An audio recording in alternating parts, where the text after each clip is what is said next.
Dear learners, welcome back again in our today's session. So, as you can see that today we are going to talk about on the topic adaptive instructional programs. Let's understand the meaning of adaptive instructional program first.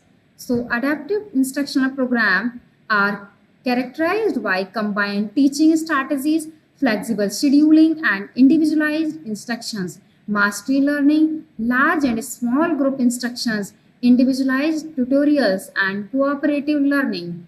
अगर हम बात करें adaptive instructional programmes की, तो adaptive instructional programme एक इस प्रकार की एक प्रक्रिया है जहां पर बच्चों की आवश्यकता को ध्यान में रखते हुए, बच्चे की लर्निंग कैपेसिटी को ध्यान में रखते हुए इंस्ट्रक्शंस में परिवर्तन किया जाता है, चेंजेस किए जाते हैं और कहीं ना कहीं इस प्रकार का एक इन्वायरमेंट बनाया जाता है जो बच्चों के लिए सुटेबल हो, जिसमें सभी प्रकार के बच्चे, चाहे वो डिसेबल्ड बच्चे हों, चाहे वह सामान्य विद्यार्थी हों, समान रूप से शिक्षा ग्रहण कर सकें।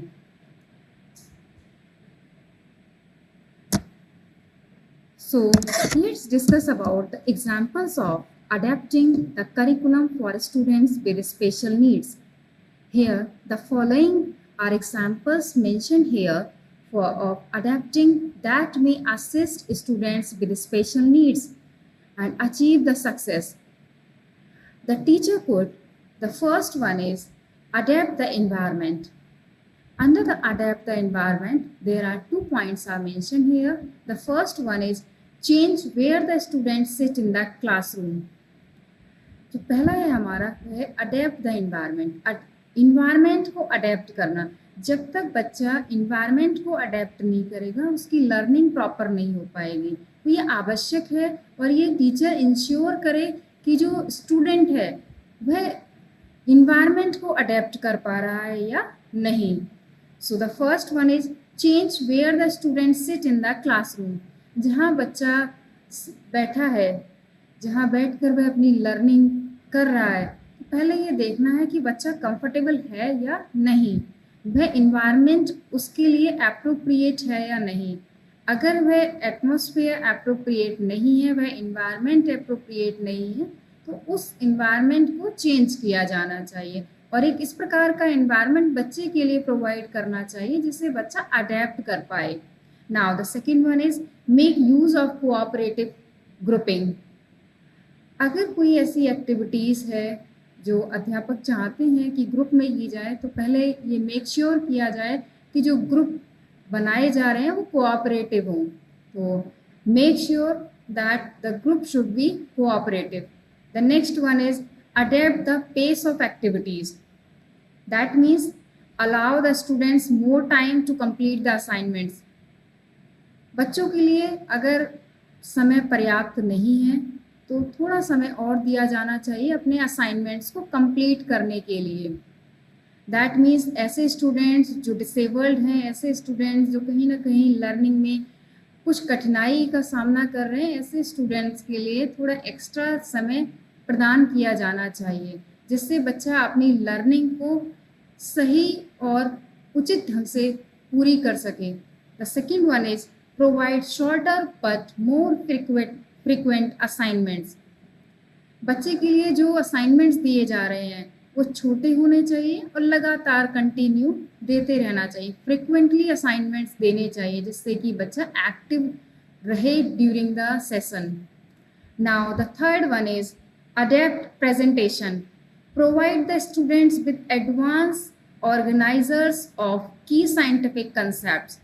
And the next one is demonstrate और मॉडल द न्यू कंसेप्ट। अगर कोई टीचर नया कंसेप्ट सिखाने जा रहा है तो सबसे पहले उसे डेमोन्स्ट्रेट करें।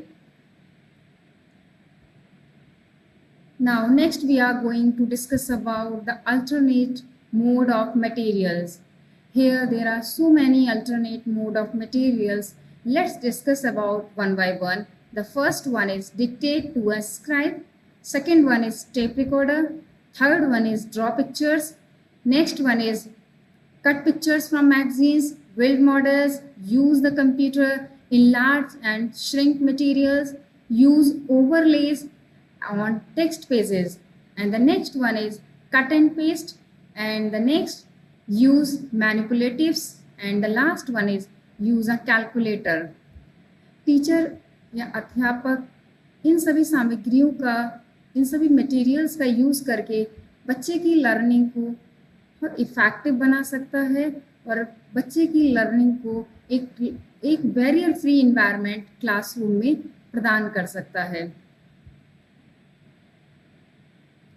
Now next we are going to discuss about the adapt materials. So the first one is use large print activity sheet. ऐसे विद्यार्थियों के लिए जो कहीं ना कहीं जिनकी दृष्टि कमज़ोर है या आईसाइट जिन बच्चों की वीक है, ऐसे विद्यार्थियों के लिए लार्ज प्रिंट की हुई एक्टिविटी शीट प्रोवाइड करानी चाहिए. The second one is use overlays on text pages to reduce the quantity of print that is visible. And the third one is highlight the key points on the activity sheet. Activity sheet पर key points को highlight किया जाना चाहिए. The next one is line indicators. Next, sections on sheets. Draw a sections on the sheet. Next, different type of papers like a graph papers, mind lines, raised line papers, etc. Use appropriately according to the situation. The next one is provide more white space to put answers. Answers को mention करने के लिए थोड़ा space sheet में रखना चाहिए जिससे कि बच्चा आंसर को complete कर सके. Next, cover parts of the worksheet. Next, put less information on a page. And the last one is use high contrast color. Now the next one is adapt assistance. That means use peers or volunteers to assist students with special needs. ऐसे विद्यार्थी जो special need की जिन्हें आवश्यकता है, ऐसे विद्यार्थियों के लिए कुछ वॉलंटियर्स या जो सहपाठी हैं, उनके जो क्लासमेट्स हैं, उनको एक प्रकार से कहा जाए उनकी सहायता लेनी चाहिए, जिससे जो ऐसे विद्यार्थी जो डिसेबल्ड हैं उनकी लर्निंग प्रॉपर हो सके, उनकी लर्निंग में कोई भी बैरियर ना आए. Next one is use students with special needs to assist younger students in learning science and other subjects also. ऐसे विद्यार्थी जो डिसेबल्ड हैं, ऐसे विद्यार्थियों की लर्निंग के लिए जो यंगर स्टूडेंट्स हैं उनकी हेल्प लेनी चाहिए, जिससे कि वह सब्जेक्ट्स को और जो उनकी लर्निंग जो डिफ़िकल्टीज़ हैं उन विद्यार्थियों की वह अपने सहपाठियों या यंगर स्टूडेंट्स से वह ईजिली कह पाते हैं. तो ये ज़रूरी है और आवश्यक भी है कि ऐसे विद्यार्थियों के लिए जो यंगर स्टूडेंट्स हैं वह हेल्प करें. Next, use teacher assistance to work with a small group of students as well as with an identified students with special needs. सर्वप्रथम ऐसे विद्यार्थियों के लिए आइडेंटिफाई किया जाए जिन्हें कहीं ना कहीं एक स्पेशल अटेंशन, एक एक्स्ट्रा क्लासेस की नीड है. उसके बाद टीचर एक प्लान तैयार करे, इंडिविजुअल लेसन प्लान तैयार करे और उस लेसन प्लान को इम्प्लीमेंट करें. नेक्स्ट वन इज यूज एक type of support teachers for problem solving and to assist in developing strategies for science instructions and the other subject also.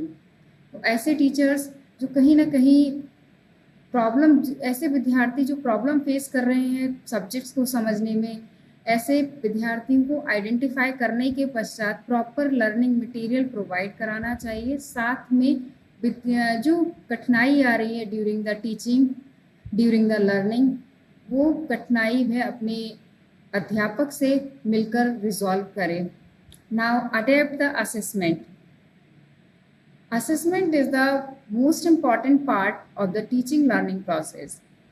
Allow the various ways for students to demonstrate their understanding of scientific concepts such as performing experiments, creating display and models and tape recorder and observation also. तो कहीं ना कहीं assessment को लेकर rigid नहीं होना चाहिए. बच्चा जिस प्रकार से अपनी अंडरस्टैंडिंग को रिप्रेजेंट करना चाहता है वह फ्लेक्सिबिलिटी प्रोवाइड करनी चाहिए कि छात्र अपनी लर्निंग को रिप्रेजेंट अपने वे में कर पाए, चाहे वह मॉडल को रिप्रेजेंट करके हो या एक्सपेरिमेंट करने के बाद हो, असाइनमेंट्स के थ्रू हो। बच्चे के लिए इस प्रकार की फ्लेक्सिबिलिटी प्रदान की जानी चाहिए जिससे कि बच्चा अपनी जो लर्निंग है उसके लिए रिप्रेजेंट करने के लिए अपने असेसमेंट टूल का चयन खुद कर स्वयं कर सके। Next, adapt assessment tools such as a paper and pencil test to include options such as a oral test, open book test, and test with no time limit. जो बच्चे डिसेबल्ड हैं या स्पेशल नीड्स के बच्चे हैं जिन्हें बहुत विशेष आवश्यकता है लर्निंग में, कहीं ना कहीं ऐसे विद्यार्थियों के लिए असेसमेंट के लिए पेपर पेंसिल टेस्ट का यूज़ किया जाना चाहिए और जिस प्रकार से वह अपना टेस्ट देना चाहते हैं उनकी लर्निंग का असेसमेंट उसी प्रकार से करना चाहिए, चाहे वह ओरल हो, रिटन हो या पेपर पेंसिल टेस्ट हो। Next, keep work samples on NCR paper. तो एनसीआर पेपर्स पर वर्क करते रहना चाहिए, आवश्यकता पड़ने पर बच्चों की हेल्प करते रहना चाहिए। Next, use computer programs that provide opportunities for scientific practice and recording results. Computers का यूज़ करना चाहिए, कंप्यूटर प्रोग्राम्स प्रोवाइड करने चाहिए विद्यार्थियों के लिए जिस पर वह अपनी जो वैज्ञानिक दृष्टिकोण है उसका असेसमेंट कर सकें, जो प्रैक्टिसेस हैं, टेस्ट हैं, उसको वह जो टेस्ट है उसमें अपीयर हो सके और उसके बाद अपने रिजल्ट को देख सकें। Next, provide opportunity for extension and practice की जो अपॉर्चुनिटी है बच्चों के लिए प्रोवाइड करनी चाहिए। Require a small amounts of work to be completed at a given time। छोटे छोटे भाग में या छोटे छोटे असाइनमेंट्स बच्चों के लिए देना चाहिए जो कम समय में कंप्लीट हो सके। Simplify the way of questions are worded to match the students level of understanding. छोटे जो क्वेश्चंस पुटअप किए जा रहे हैं असेसमेंट के ड्यूरिंग, वो क्वेश्चंस सिंपल होने चाहिए, छोटे होने चाहिए जिससे कि बच्चा आसानी से उनका आंसर दे सके। Provide the functional everyday examples such as a building structures to develop an understanding of force। Everyday life से रिलेटेड एग्जाम्पल्स को लेना चाहिए। अगर किसी कंसेप्ट को समझाना है, जैसे फोर्स समझाना है या कोई अदर कंसेप्ट को समझाना है, उसका एग्जाम्पल डेली लाइफ से लेना चाहिए जिससे कि बच्चे की लर्निंग को बेटर बनाया जा सके। Thank you.